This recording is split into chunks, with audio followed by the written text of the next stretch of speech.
नमस्कार, मेरा नाम है सुषमा परिहार और आप मुझे देख रहे हैं द न्यूज़ रूम 24 आवाज़ पर।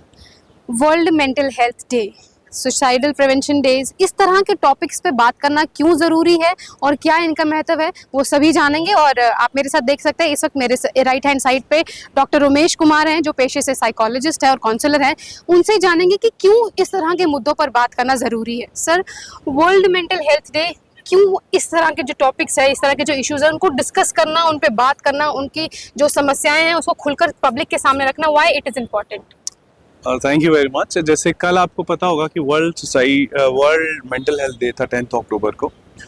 तो इन मुद्दों पे बात करना इसलिए ज़रूरी है बिकॉज मेंटल हेल्थ एक पब्लिक हेल्थ पेंडेमिक बन गया है। WHO कहता है कि 1 बिलियन से ज़्यादा जो लोग हैं वो मेंटल हेल्थ इशू से जूझ रहे हैं। वर्किंग पॉपुलेशन जो है वो मेंटल हेल्थ इशू से जूझ रही है।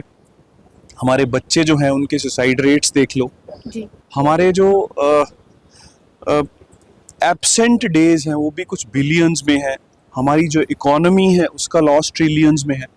तो ये सारी चीज़ें हमें बाध्य करती हैं कि हम मानसिक स्वास्थ्य और इससे जो जुड़ी समस्याएं हैं उन पे ज़रूर बात करें, ताकि ये डिस्कशन जो है मानसिक स्वास्थ्य के ऊपर, मेंटल हेल्थ के ऊपर नॉर्मलाइज हो सके। हर साल देखा जाता है कि इस तरह के जो दिन होते हैं उन्हें सेलिब्रेट किया जाता है, उन इश्यूज पे खुल के बात करी जाती है और हर साल एक थीम भी रखी जाती है। तो 2024 का जो वर्ल्ड मेंटल हेल्थ डे है, इस बार की थीम क्या है, ये बताइए। जी मैडम, इस बार की थीम है let us prioritize mental health at work place. कि अपने कार्यस्थल के ऊपर बाकी चीज़ों को छोड़ के, प्रोडक्टिविटी या बाकी जो चीज़ें हैं उसको छोड़ के, हम मानसिक स्वास्थ्य को, अपनी हैप्पीनेस को, कंटेंटमेंट को, उसको जो प्रायोरिटाइज करें। तो इस बार के जितने भी जो प्रोग्राम्स थे वो वर्क प्लेस के ऊपर ही ज़्यादा स्पेसिफिक थे कि हम किस तरह से अपना जो वर्क प्लेस है उसको एक वेलनेस जो प्लेस है वो बना सकते हैं। सो व्हाई वर्क प्लेस, मतलब कार्यस्थल को ही क्यों चुना गया कि मेंटल हेल्थ? क्या आपको लगता है कि मेंटल हेल्थ कहीं ना कहीं कार्यस्थल पे भी डिस्टर्ब होती है इंसान की? जी चुना इसलिए गया क्योंकि इंसान घर के बाद अपने होम के अलावा सबसे ज़्यादा ज़िंदगी जो है वो अपने कार्यस्थल पे स्पेंड करता है, उसके वर्किंग आवर्स में स्पेंड करता है। तो अगर वो इंसान वहाँ पे एंग्शियस रहेगा, वहाँ डिप्रेस्ड रहेगा, वहाँ उनकी मानसिक स्वास्थ्य अच्छा नहीं रहेगा, तो वो एक प्रोडक्टिविटी लॉस होगा। एक एस्टिमेट के अकॉर्डिंगली एनुअली 1 ट्रिलियन जो डॉलर्स है उनका लॉस होता है। 12 से लेके 18 बिलियन जो डेज हैं वो एब्सेंटिज्म में चले जाते हैं। तो इकोनॉमिकली भी देखें तो एक घाटे का सौदा है। अगर आपका एम्प्लॉय जो है उसका मानसिक स्वास्थ्य ठीक नहीं है तो एक तो वो डिसीजन अच्छे नहीं ले पाएगा, एक वो कोऑपरेट नहीं कर पाएगा, एक वो टीम वर्क नहीं कर पाएगा। तो प्रोडक्टिविटी जो है वो उसकी कम होगी। और एक और कॉन्सेप्ट मैं मैडम आपको बताता हूँ, दैट इज प्रेजेंटिज्म। प्रेजेंटिज्म है कि मैं मेंटली हेल्दी नहीं हूँ, तो मैं ऑफिस में तो हूँ बट मैं मेंटली ऑफिस में नहीं हूँ। So absenteeism, physical problems, conflicts at work, productivity loss, then physical complaints, then lack of team work. तो ये सारी जो चीज़ें हैं ये होती हैं तब जब इंसान का मानसिक स्वास्थ्य जो है वो अच्छा नहीं हो। तो हम जो है घाटे में चले जाते हैं, जिसको हम कहेंगे भी लूज प्रोडक्टिविटी। तो इसलिए वर्क प्लेस पे मानसिक स्वास्थ्य या मेंटल हेल्थ की बात करना जो है that is very important. What are the impacts of poor mental health और एक इंडिविजुअल पर? हम किस तरह से इस चीज़ को डील कर सकते हैं? क्या इम्पैक्ट्स है उसके? देखो, इंडिविजुअल के ऊपर जो पुअर मेंटल हेल्थ का इम्पैक्ट, सबसे पहले इम्पैक्ट हम देखते हैं कि फिजिकल की बात कर लेते हैं। हमारी मैक्सिमम जो फिजिकल डिजीजेस हैं, आप हाइपरटेंशन, ब्लड प्रेशर की बात कर लीजिए, आप डायबिटीज़ की बात कर लीजिए, आप अल्सर्स की बात कर लीजिए, आप डाइजेस्टिव सिस्टम्स की बात कर लीजिए, आप स्किन प्रॉब्लम्स की बात कर लीजिए, आप माइग्रेन की बात कर लीजिए। So they are all caused by stresses, anxiety और जो साइकोलॉजिकल इश्यूज की वजह से। हम इनको बोलते हैं साइकोसोमैटिक इलनेस, कि जो साइकोलॉजिकल प्रॉब्लम्स की वजह से हुई। तो ये आ गई फिजिकल प्रॉब्लम। फिर साइकोलॉजिकल प्रॉब्लम्स। साइकोलॉजिकल प्रॉब्लम्स में आपकी कंसंट्रेशन पुअर हो जाएगी, आपकी मेमोरी पुअर हो जाएगी, आप इरिटेबल रहोगे, आप एग्रेसिव रहोगे।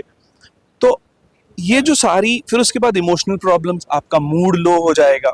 फिर आपकी जो कोपिंग स्ट्रैटेजीज, आप क्या पता ड्रिंकिंग स्टार्ट कर दो, स्मोकिंग स्टार्ट कर दो उससे कोप अप करने के लिए। तो कुल मिला के अगर हम देखते हैं तो बहुत ही नेगेटिव जो है या दुष्परिणाम कहते हैं, अगर हम मेंटली हेल्दी नहीं है तो उसका हमारे शरीर पर, हमारे मनोविज्ञान पर, हमारी इमोशंस पर एक नेगेटिव इम्पैक्ट पड़ता है।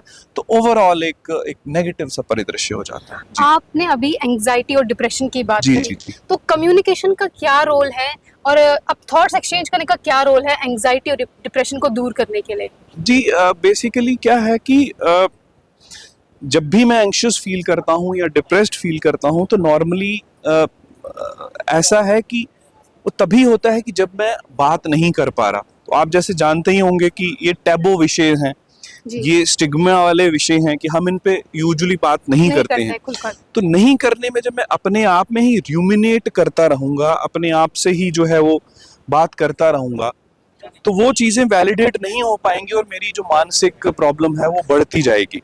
जी, तो ऑन द अदर हैंड अगर हम धीरे धीरे इस विषय पे बात करें, मेंटल हेल्थ टॉक्स को नॉर्मलाइज करें, हम अपने जो दिल की बात जो है अपने कोलीग से करें या बॉस से करें, तो मुझे लगता है कि communication is one of the best veg जिससे हम मेंटल हेल्थ इश्यूज को एड्रेस कर सकते हैं। और कम्युनिकेशन में जैसे let us talk, speak up, इस तरह के इनिशिएटिव जो है पास्ट में लिए गए। पुअर मेंटल हेल्थ का सबसे बड़ा ऑब्स्टेकल जो है वो स्टिग्मा माना गया है। राइट। सो हम उसको कम कैसे कर सकते हैं, हम उसे बाहर कैसे आ सकते हैं? कुछ स्टिग्मा के बारे में बताइए कि स्टिग्मा क्या होता है, उसे कैसे डील करना है। देखिए स्टिग्मा ये है कि हमने अभी भी एक्सेप्ट फुली नहीं किया हुआ। फिजिकल प्रॉब्लम्स को हम एक्सेप्ट करते हैं, जी, तो जब हम मेंटल हेल्थ की बात करते हैं, एंजाइटी डिप्रेशन की बात करते हैं, तो उसको हम जज कर लेते हैं, उसके बारे में नेगेटिव जो र्यूमर्स वो स्टार्ट हो जाते हैं। तो उससे ये होता है कि वो जो पेशेंट है वो डिस्करेज हो जाता है, वो यूजुअली बात नहीं करता। और इसी वजह से जो हेल्प सीकिंग बिहेवियर है, काउंसलर के पास जाना, साइकोलॉजिस्ट के पास जाना या इवन कोलीग्स के साथ बात करना, वो बहुत ही जो कम हो जाता है। हम उसको, जिसको हम बोलते हैं साइकोलॉजिकल जो फर्स्ट एड है या साइकोलॉजिकल सपोर्ट प्रोवाइड कराएं। तो मुझे लग रहा है अगर इस तरह का हम कंपैशनेट एनवायरनमेंट अगर हम अपने आसपास बिठाते हैं, नॉन जजमेंटल हो जाते हैं, कम्युनिकेशन को ओपन करते हैं, तो मुझे लगता है ये टैबू एड्रेस होगा। और हमें मेंटल हेल्थ टॉक्स को भी नॉर्मलाइज करना चाहिए। हमें ओपन इन्विटेशंस देना चाहिए अपने कार्यस्थलों पे कि अगर आपको इस तरह का कोई भी सिम्टम है जिसमें एंजाइटी है, डिप्रेशन है, मूड डिसऑर्डर है, तो आप ओपनली बात कर लीजिए। सबको एक सेंसिटाइज करने की जरूरत है। जैसे कि थोड़ी देर पहले आपने बताया कि इस बार की जो थीम है वो जी, है जी, इट जी। Is time to prioritise mental health at work place, जी राइट? जी जी तो अगर हमारे कार्यस्थल की बात करें तो Right. कार्यस्थल में तो हमें जैसे डेडलाइंस है Right. ना, वर्क प्रेशर है और इस तरह की तमाम बातें हैं जो हम कहीं ना कहीं हमें डिप्रेस कर लेती हैं। जी, जी, जी। क्योंकि अगर आपको एक टाइम स्लॉट दिया है बॉस की तरफ से कि आपको ये कार्य इस समय तक खत्म करना है, राइट। कई बार हम नहीं कर पाते और हम कई बार आंसरेबल भी हो जाते हैं, एक्सप्लेनेशन देनी पड़ती है। लेकिन वो एक्सप्लेनेशन के बाद जो इंसान जो डाउन फील करता है, लो फील करता है, उस फीलिंग को रिकवर कर, मतलब उस फीलिंग से बाहर कैसे आया जा सके?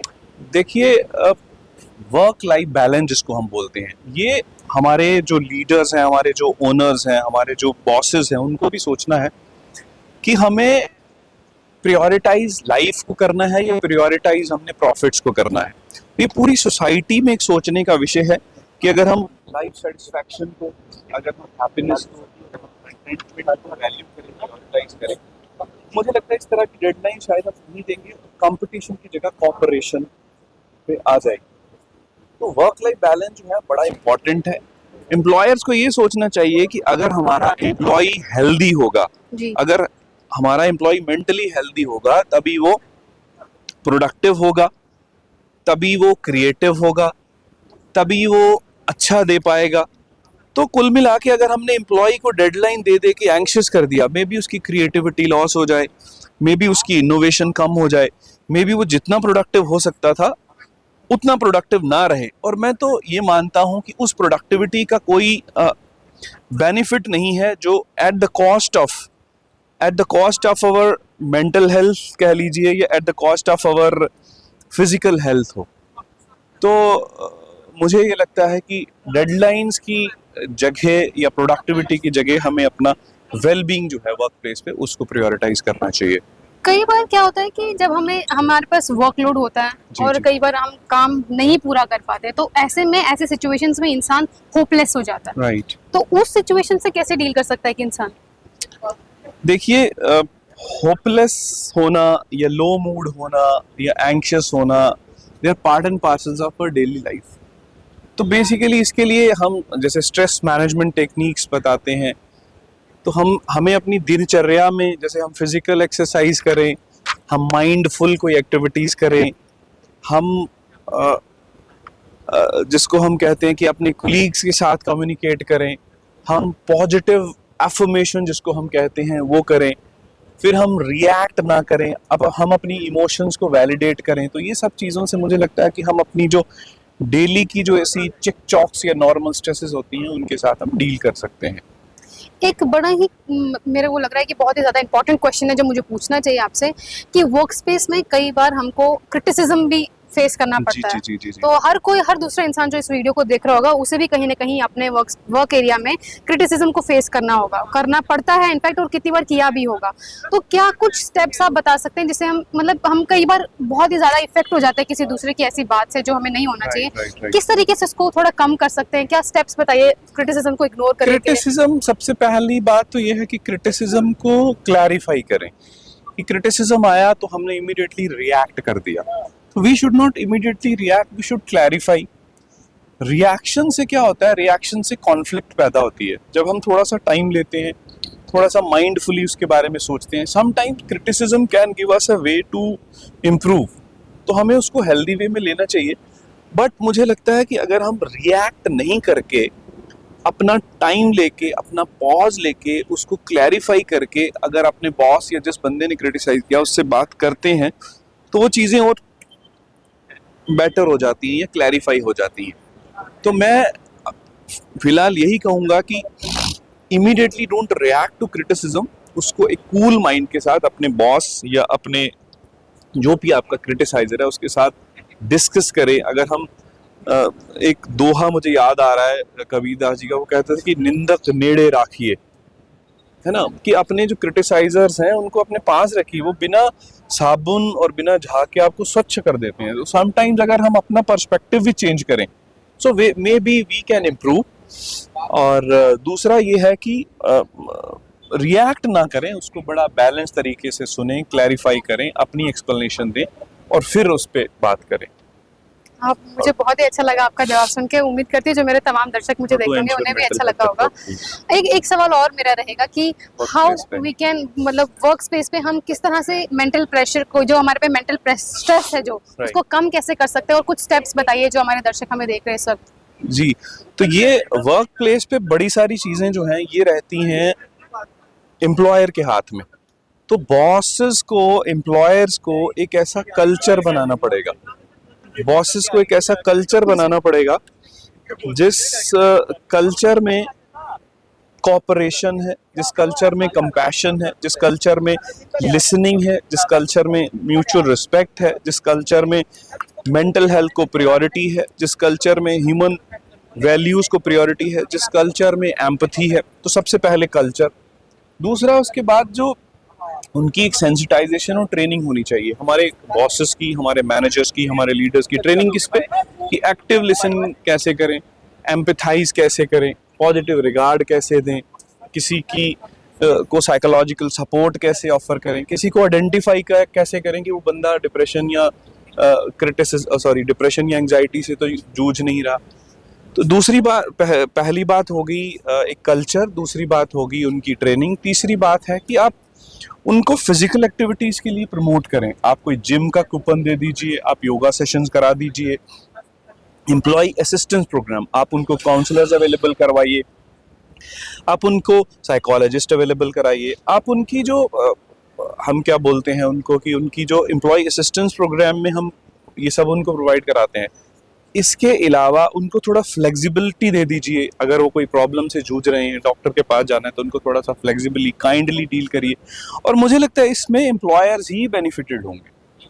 अगर हम अपने एम्प्लॉयज़ की मेंटल हेल्थ या वेल बीइंग को इंश्योर करेंगे तो प्रोडक्टिविटी हमारी ही बढ़ेगी, because happy employee is more creative, happy employee is more productive and happy employee will be more committed. वो अपना हम टर्न ओवर भी नहीं करेगा, वो आपके साथ स्टिक रहेगा, आपके साथ कमिटेड रहेगा। और मुझे लगता है कि ये छोटे मोटे जो स्टेप्स हैं, जैसे फिजिकल एक्टिविटीज़ के लिए प्रमोट करना, एम्प्लॉय असिस्टेंस प्रोग्राम प्रोवाइड कराना, जो स्टाफ की ट्रेनिंग करना, और एक वेलबींग का कल्चर जो है वो ऑर्गेनाइजेशन में जो है उसको स्थापित करना, ये मानसिक स्वास्थ्य को एंश्योर कर सकता है। इंडिविजुअल लेवल पे अच्छा खाएं, न्यूट्रिशन अच्छी नींद लें, स्लीप अच्छा फिजिकल मूवमेंट रखें, हॉबीज रखें, ग्रेटफुल रहें, ग्रैटिट्यूड जिसको हम बोलते हैं, काइंड रहें, कंपैशनेट रहें, कॉपरेशन के साथ चलें, सोशल सपोर्ट बनाएं। उसके अलावा जो है योग मेडिटेशन, इसका एक टाइम है, वो करें, रिलैक्सेशन एक्सरसाइजेस करें। तो इंडिविजुअल लेवल पे एम्प्लॉय अपने लेवल पे भी अपनी मेंटल हेल्थ को एंश्योर करने के लिए कोई चीज़ें कर सकते हैं। जब हम इस तरह की बातें करते हैं तो कहीं ना कहीं, जैसे हम मेंटल हेल्थ की बात करें, जी, तो जी, जब जी, हम जी। मेंटल हेल्थ की बात करते हैं कहीं ना कहीं ब्रेक लेना, गैप लेना, ये भी बहुत राइट, सामान्य राइट, बात है। ये कहा जाता है कि आपको थोड़ा, अगर आप if you are feeling low, Yeah. Take a break. Right. Why it is important? Because mind की कोई कैपेसिटी होती है, जैसे हर कोई एग्जॉस्ट हो जाता है, बच्चों को हम हिदायत देते हैं कि after every 20 minutes take a break, because mind को रिचार्ज करना होता है ना। हमारी जो भी फैकल्टी है, हमारी कंसंट्रेशन, मेमोरी, हम जैसे फोकस किसी चीज पे कर रहे हैं, तो हमें ब्रेक लेके वो रिचार्जिंग का मौका मिलता है। तो I think breaks should be frequent and break should be recreating. तो जो भी अच्छी अच्छी कंपनीज है, अच्छे अच्छे एम्प्लॉयर्स हैं, आप गूगल की बात कर लीजिए, तो उन्होंने एक ब्रेक्स बनाई होती है, म्यूजिक रूम्स होते हैं वहाँ पे, जिम्स होते हैं वहाँ पे, कैंटीन्स होती हैं। तो breaks are very important, very significant point you have raised कि कॉन्टिन्यूसली एक ही चीज़ के ऊपर वर्क करने से जब हम ब्रेक लेते हैं तो माइंड फिर से रिफ्रेश हो जाता है, फिर से उसी विगर के साथ स्टार्ट करता है और हम ज़्यादा प्रोडक्टिव और अच्छा फील करते हैं। Thank you so much doctor, this was a lovely conversation with you. तो ये थे डॉक्टर रोमेश कुमार, जिनसे हमने बात करी मेंटल हेल्थ की क्या मान्यता है और क्यों इस तरह के मुद्दों पर अपने कार्यस्थलों में बात करना ज़रूरी है। डॉक्टर साहब ने बताया कि अगर आप इस तरह की कोई बात है जिससे आप डील कर रहे हैं, तो you need to take a break, you need to maintain a yoga. आप योगा कर सकते हैं, मेडिटेशन कर सकते हैं, बैलेंस डाइट ले सकते हैं, पॉजिटिव माइंडसेट रख सकते हैं, आप काइंड रह सकते हैं और अपने बिहेवियर में ग्रैटिट्यूड शो करना पड़ेगा आपको। तमाम बातें डॉक्टर साहब ने इस वक्त हमारे चैनल के माध्यम से बताई हैं और जितने भी दर्शक देख रहे हैं हमें इस वक्त, उनसे उम्मीद करती हूँ कि इस वीडियो के माध्यम से आप सभी को कुछ ना कुछ सीखने को मिलेगा। और अभी के लिए फिलहाल इतना ही। मुझे और मेरे सहयोगी को दीजिए इजाज़त और देखते रहिए द न्यूज़ रूम 24 आवर्स। धन्यवाद।